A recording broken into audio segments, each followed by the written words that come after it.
Olá, sejam todos bem-vindos à nossa assistência espiritual. É muito bom estarmos juntos mais uma vez para esse encontro com Jesus, com o Evangelho, onde nós recebemos tanta energia gostosa, não é mesmo? Bem, então vamos começar fazendo a nossa prece, já nos preparando para, através das reflexões do Evangelho, recebermos o passe no final. Então, nesse instante, cada um de nós vai fechando os olhos, mentalizando a figura meiga de Jesus.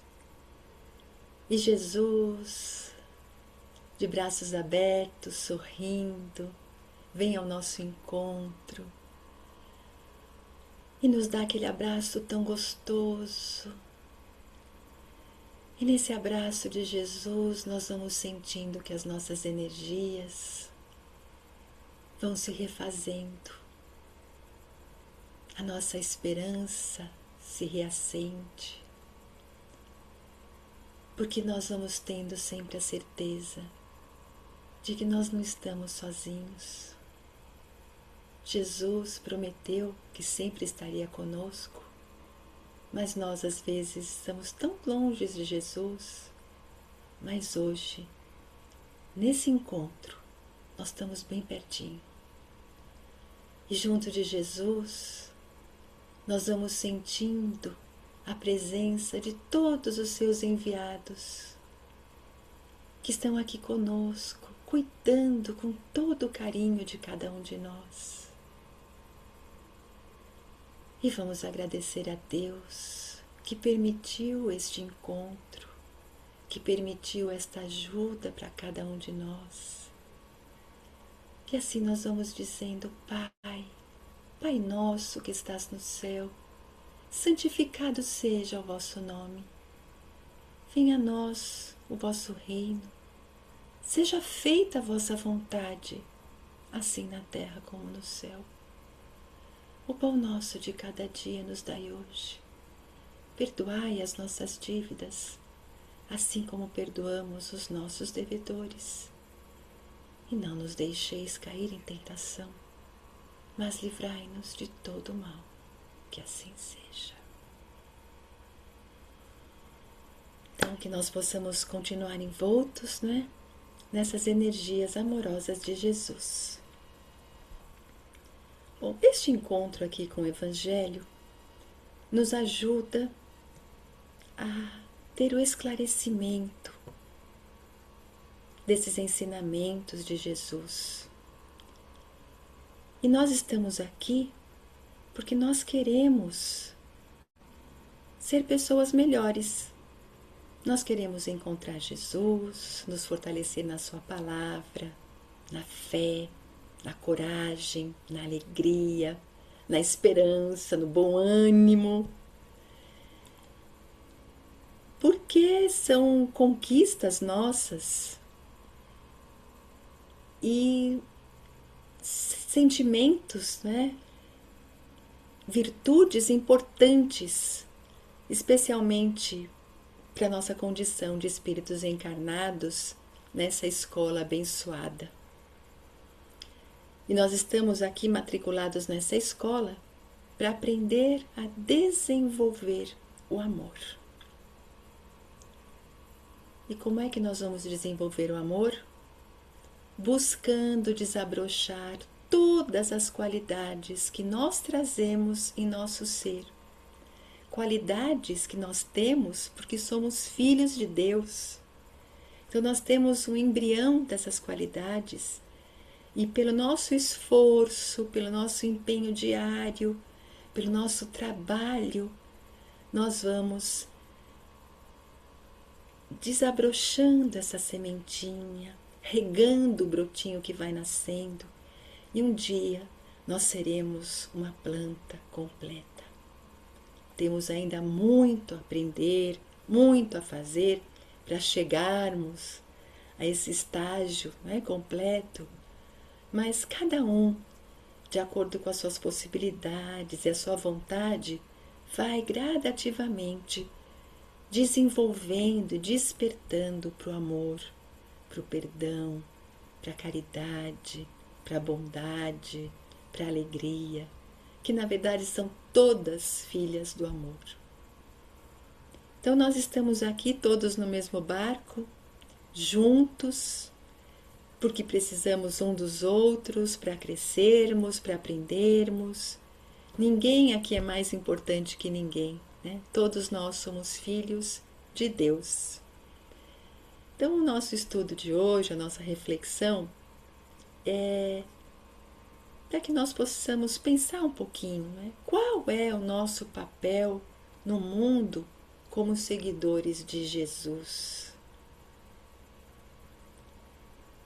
E para nos ajudar a entender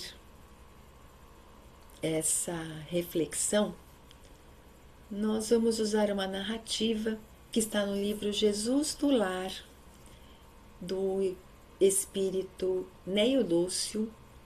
Esse livro foi psicografado por Chico Xavier e é um livro de pequenas historinhas que são as conversas de Jesus com seus discípulos e familiares quando eles praticavam o Evangelho no lar, na casa de Pedro.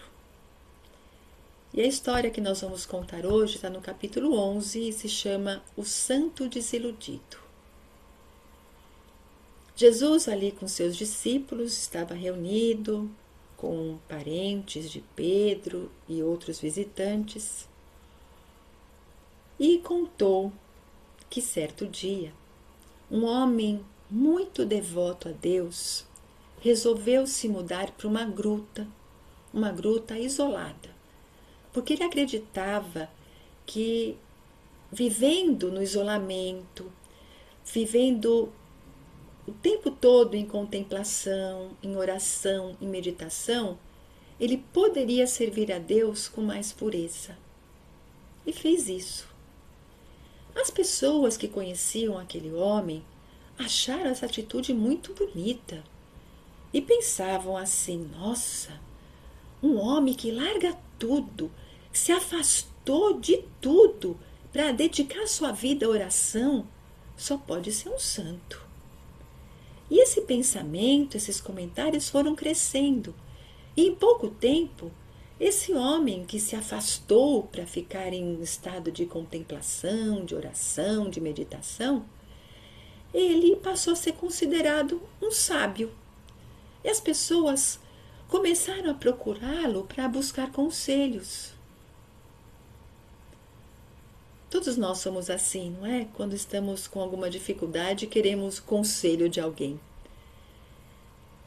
E ele era procurado, e essa busca pelos seus conselhos, essa consideração de ele ser um homem santo, um homem sábio, começou a fazer crescer nele um orgulho muito grande. Ele sentia muita satisfação, muito orgulho do que as pessoas achavam dele. E ele começou a sentir que ele era o dono da verdade.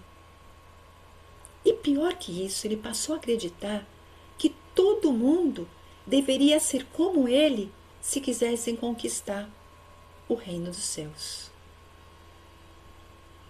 E vejam o que começou a acontecer.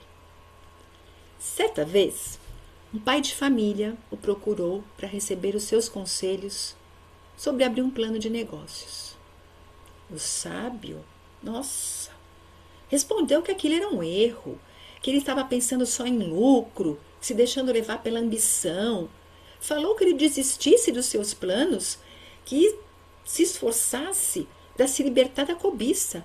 Então que ele tinha que orar muito para sair desse estado mental. Outra vez foi um jovem que estava na dúvida se ele deveria casar ou não casar e foi lá buscar um conselho.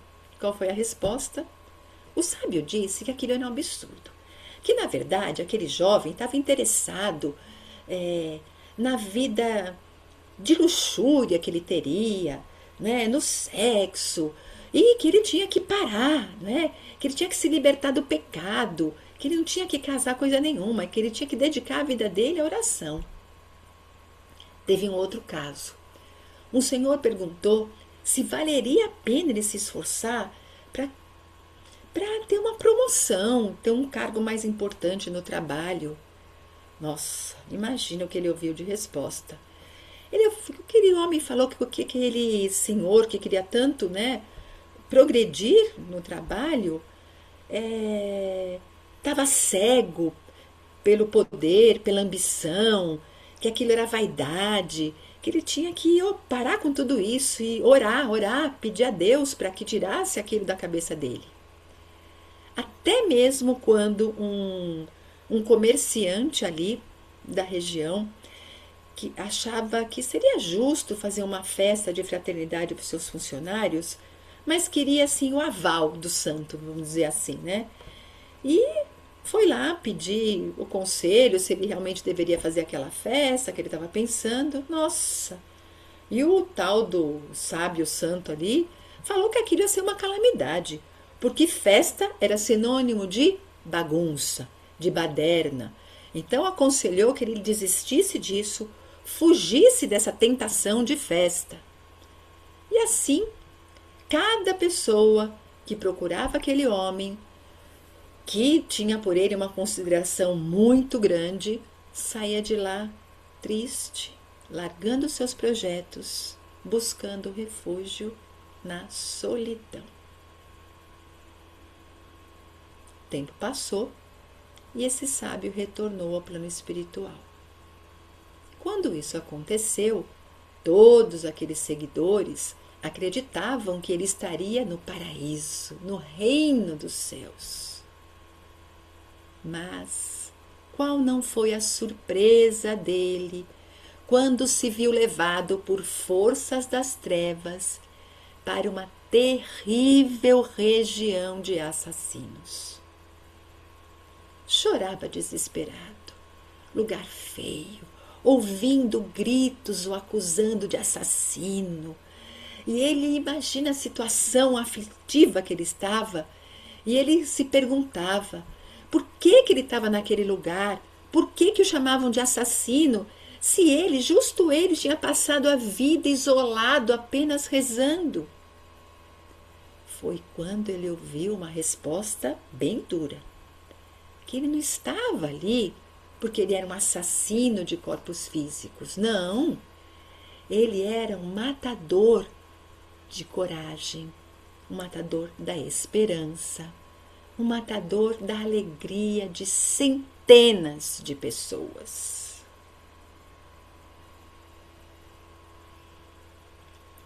Após contar essa história, João comentou com Jesus que nunca imaginou que a devoção excessiva pudesse causar tanta infelicidade. E Jesus aproveitou esse comentário para ensinar aquelas pessoas que estavam ali que deveriam plantar a crença e a confiança entre os homens. E ainda para que aquelas pessoas entendessem a mensagem daquela história, Jesus alertou: fé sem obras é uma lâmpada apagada. Fé sem obras é uma lâmpada apagada. Nunca se esqueçam de que o ato de desanimar os outros, de tirar a esperança, de tirar a alegria, mesmo que tenha a maior das boas intenções, é um dos maiores erros diante de Deus. Uau, né? Quantas reflexões que essa história então pode nos trazer a partir dessa última observação de Jesus. A primeira delas: nós somos responsáveis pelas nossas escolhas. Naquela comunidade, as pessoas deram para um homem um poder que ele não tinha. Transformaram aquele homem num guru. E quantas vezes nós também delegamos para outra pessoa a responsabilidade pela decisão das nossas próprias ações? Nós precisamos ter muito cuidado com essa coisa de guru, de pedir conselhos, né, de cartomantes, que tem pessoas que ainda procuram, porque nós somos os responsáveis pelas escolhas da nossa vida. Se nós queremos um conselho de alguém, é de Jesus, que é o nosso modelo, é o nosso guia. Jesus, através dos benfeitores, nos inspiram, nos orientam, mas a decisão pelas nossas escolhas é sempre nossa. É que às vezes é mais fácil nós colocarmos na mão dos outros a responsabilidade, mas não. A responsabilidade é nossa. Nós somos responsáveis pela construção da nossa vida. Outra lição importante. Aquele homem, ele adotou uma postura de adoração sem trabalho. Mas os espíritos nos lembram que tudo trabalha na natureza. Joana de Ângeles, a benfeitora que trouxe muitos livros através da mediunidade de Divaldo Franco, costuma sempre lembrar algo muito sério, que o outro é sempre o nosso espelho.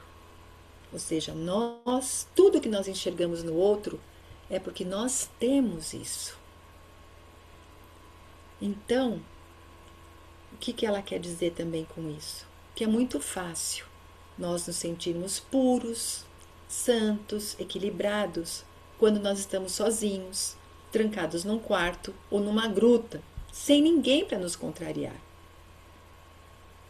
Mas é no atrito das relações, quando alguém pisa no nosso calo, quando nós somos contrariados, que nós descobrimos o quanto ainda precisamos evoluir. O isolamento é muitas vezes uma fuga das nossas próprias sombras. E o que são as nossas sombras? São todos o que é contrário à luz, ou seja, o nosso egoísmo, a nossa arrogância, a nossa vaidade, o nosso orgulho exacerbado. Então, quando os espíritos dizem que para que nós possamos, para que a gente cresça espiritualmente é preciso o autoconhecimento, é isso. É nós podemos olhar para nós e descobrirmos quem nós somos. E sozinhos, isolados, nós não vamos conseguir. Por quê? Quando uma pessoa fala uma coisa que nós não gostamos,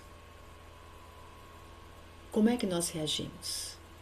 Quando nós começarmos a prestar atenção nas nossas reações diante das situações do nosso cotidiano, nós vamos identificar como nós somos.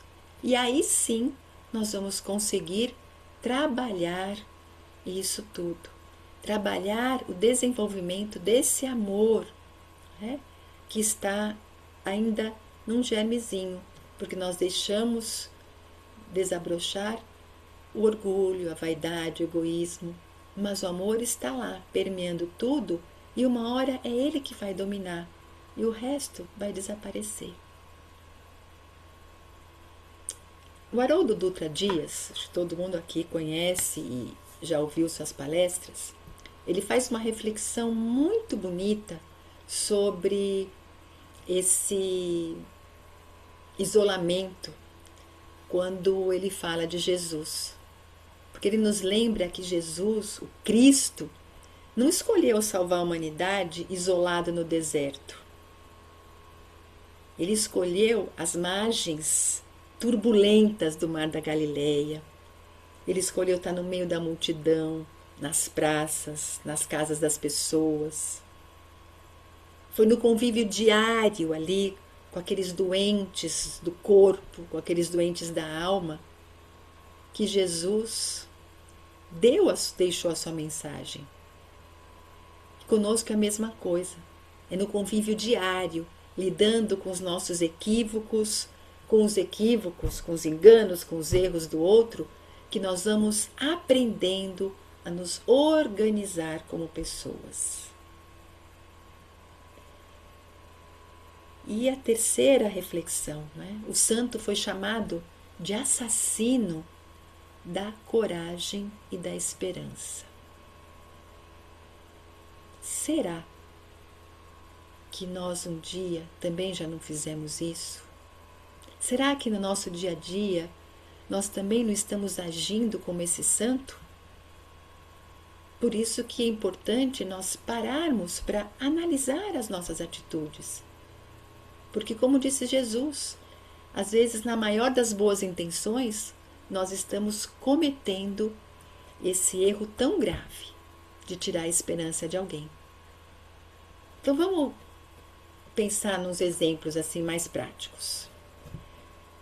Quando o nosso marido, a nossa mulher, chega toda animada em casa, falando dos seus planos, de algumas mudanças que quer fazer, ou de voltar a estudar, ou de mudar de trabalho, ou fazer alguma coisa assim diferente.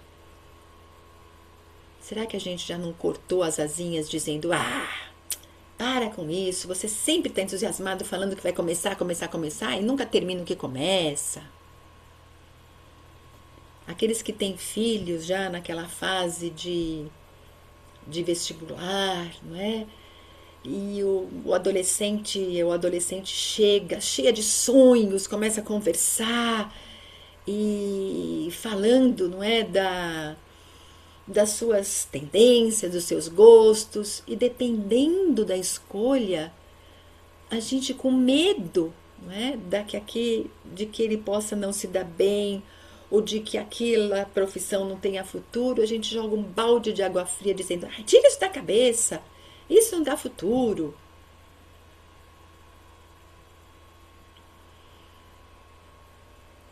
Nós que estamos na era da tecnologia, quando uma pessoa de mais idade, o nosso pai, a nossa mãe, pede ajuda para mexer no celular e a gente tira a autonomia deles pela impaciência. Deixa aqui que eu faço. O senhor não vai conseguir aprender. Já ensinei tantas vezes, daqui. Ou nem ensinou tantas vezes, já não tem essa paciência. Um amigo chega pra gente e fala: mudar de vida. Quer mudar de vida? Quer viajar para um outro lugar, começar um negócio? E a gente: ixi, mas você não acha que você tá velho para isso? Até mesmo dentro da casa espírita, ou dentro do trabalho. Quando alguém propõe um projeto novo, e nós podemos jogar um balde de água fria. Ou porque acha que vai dar muito trabalho, ou porque às vezes tem inveja de que a ideia não foi nossa. Então nós precisamos ter muito cuidado com as nossas palavras, porque nós podemos estar matando a esperança ao nosso redor. E quando nós fazemos isso, nós também estamos nos prejudicando. Mas, se as nossas palavras têm esse poder tão grande de destruição, elas também têm um poder tão grande de construção e de elevação. E Jesus fez o tempo todo isso conosco. E é isso que o Evangelho nos ensina: a dar uma palavra amiga, a não falar nada se não souber, mas dar um abraço, né? Dar os ouvidos para uma pessoa, que a palavra seja de incentivo, que a palavra seja de cautela, mas nunca de destruição. Porque nós podemos, com a nossa palavra, reerguer uma pessoa que está no fundo do poço, devolver a esperança, devolver a alegria, devolver a vontade de viver. Então, que nós possamos alimentar a esperança e não matar a esperança. E o Evangelho é esse roteiro que Jesus nos ensinou para viver intensamente. Evangelho é mãos à obra. É botar a mão na massa. Né? Não é ficar fechado numa redoma de vidro. Trabalhar com Jesus é todo dia, toda hora. Não é só adorar a Deus. É importante adorar, porque a adoração também é uma lei. Nós devemos orar, nos conectarmos com Deus, nos conectarmos com Jesus, com os benfeitores amigos, buscar nessa conexão essa lucidez para tomarmos as decisões mais adequadas no nosso dia. Mas não é ficar parado, sem fazer nada. Cada dia é uma oportunidade bendita para aprendermos a amar a nós mesmos, a amar a quem está ao nosso lado, a amar quem está longe. E essa vida é uma vida de tentativa, de erros, de acertos. Um dia a gente acerta, um dia a gente erra, aí nós vamos refazer e vamos continuando assim, seguindo em frente. Então, essa semana fica para nós o convite de Jesus, que façamos a nossa parte, que semeemos a paz, a alegria, a confiança.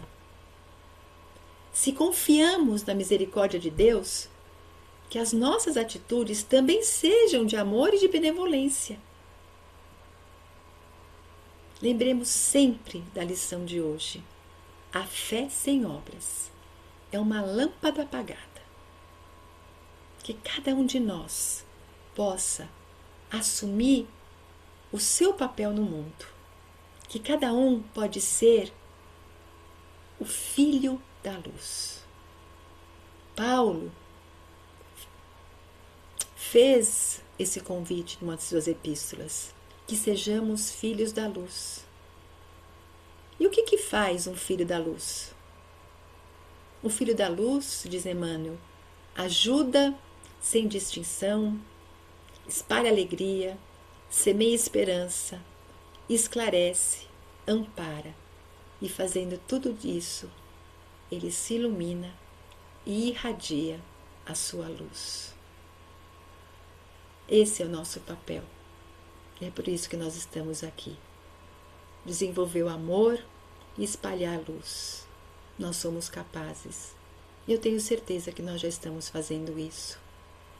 Mas que nós possamos nos esforçar diariamente para observar as nossas atitudes, que às vezes impensadas e automáticas geram tanto equívoco e pode matar a esperança de alguém e matar até a nossa própria esperança, porque às vezes a gente diz para nós mesmos que não somos capazes, que não conseguimos, não é? Que não temos tanta importância assim. Não, vamos nos amar, vamos transformar tudo o que aprendemos com Jesus em ações simples, mas verdadeiras. E assim nós vamos perseverantes no trabalho no bem, de pouquinho em pouquinho, conquistando os valores divinos, construindo o reino de Deus em nossos corações. Que nós possamos ficar em paz e que essas reflexões de hoje permaneçam nos ajudando. Então vamos agora partindo para as nossas vibrações e lembrando que vibrar é nós desejarmos o melhor, é direcionarmos as nossas melhores energias, o nosso sentimento de amor em benefício de todos os locais que nós mencionarmos. E nós unidos somos capazes de fazer muito bem.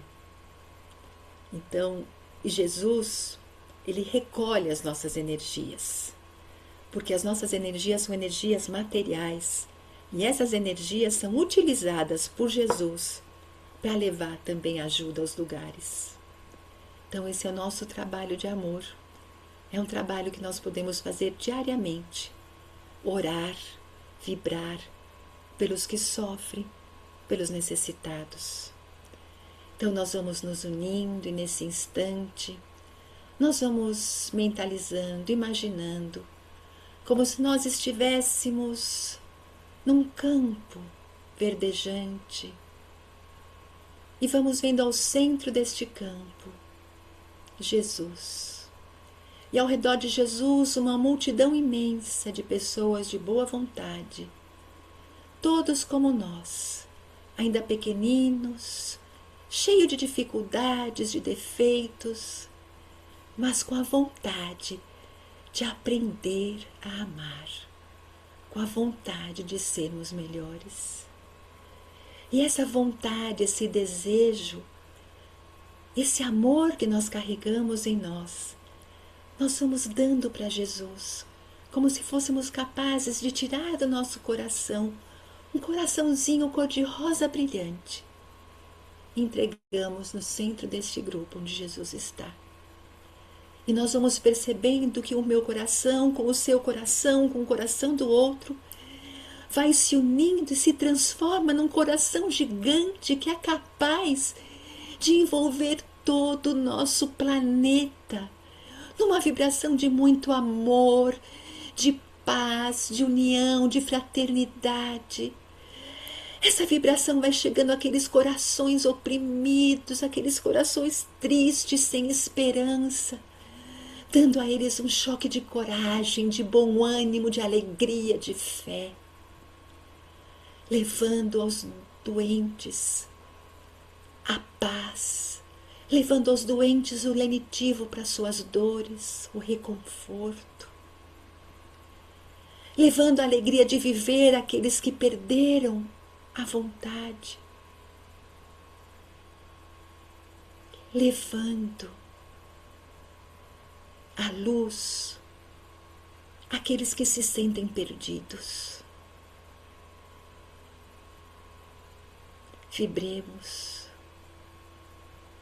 para que haja o amor, para que haja o respeito entre as nações, para que a fraternidade possa reinar nesse planeta, para que as guerras acabem, para que os líderes de nações tenham a ciência da sua responsabilidade, do seu compromisso assumido, no sentido de levarem o progresso, condições justas de vida às pessoas.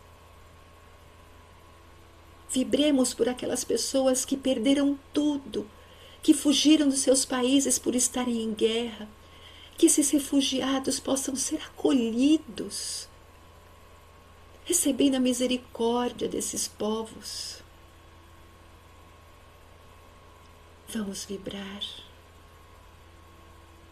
para todos aqueles que não têm o que comer, o que vestir, onde morar. Que mãos amigas possam ser estendidas, auxiliando essas pessoas. Que nós possamos ser essas mãos amigas. Que nós não sejamos indiferentes à dor do próximo. Que nós sejamos realmente esses colaboradores de Jesus. Que nós possamos perseverar, Jesus, no aprendizado, na vivência dos seus ensinamentos. Jesus querido, que a tua luz chegue aos corações equivocados, que se comprazem no mal, que se comprazem em espalhar as mentiras, que vendem seus corpos, que se iludem, Senhor, com os prazeres mundanos. Que essas pessoas se lembrem que nós temos um espírito para cuidar. Vibremos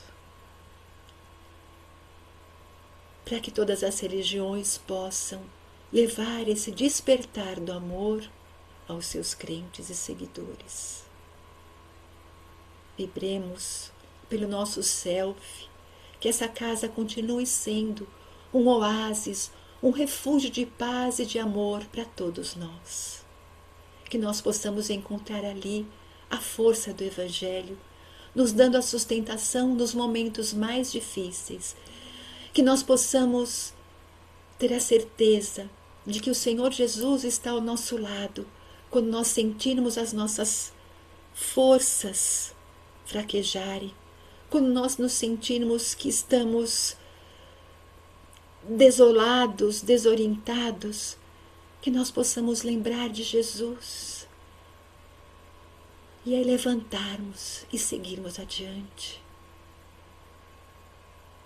Jesus querido, que nesse instante essas vibrações envolvam assim a cada um de nós, em fé, em coragem, em esperança, em bom ânimo, em alegria de viver, em gratidão.